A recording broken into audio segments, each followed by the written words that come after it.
January 26th, 1870, Fort Russell, Wyoming Territory. Dear Brother Michael, I received your welcome letter this afternoon. I was very glad to hear that you and all the family in Cratloe were well. Michael, I'm in first-rate health. I was never better in my life. This Rocky Mountain air agrees with me first-rate. I have everything that would tend to make life comfortable.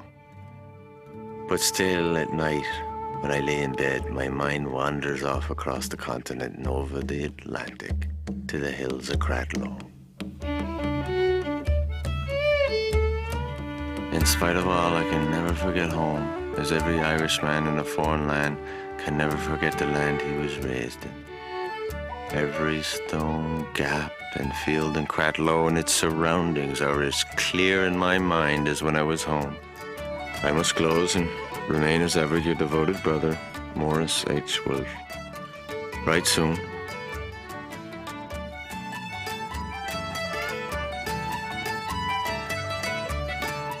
Maurice Wolfe was one of the 7 million men and women who came out of Ireland to America in the 18th, 19th, and 20th centuries. The Irish immigrants whose lives transformed and were transformed by the histories of 2 nations. They would make for themselves a life in America, but their story truly begins in Ireland.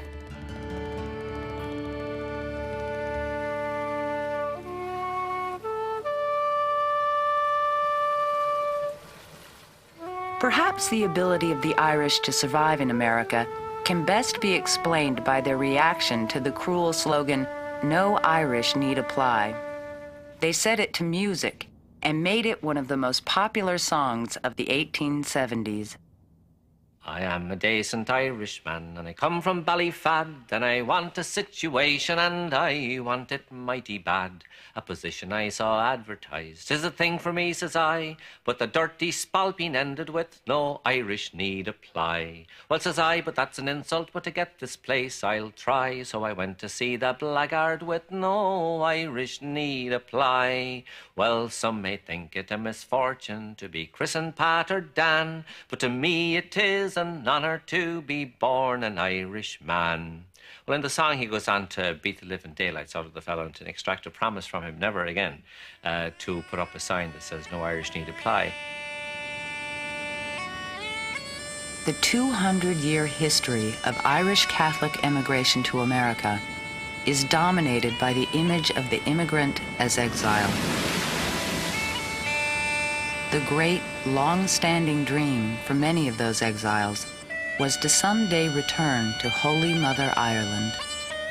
Among their number was the Irish-speaking immigrant from County Cork, Timothy Cashman. Timothy Cashman spent only a few weeks revisiting the haunts of his youth. But before he left, he walked again in Glenbower Woods, the place that was, for him, the embodiment of Mother Ireland.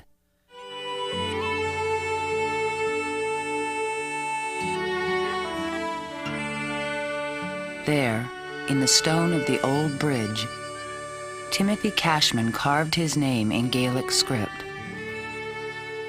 Then he left and came home.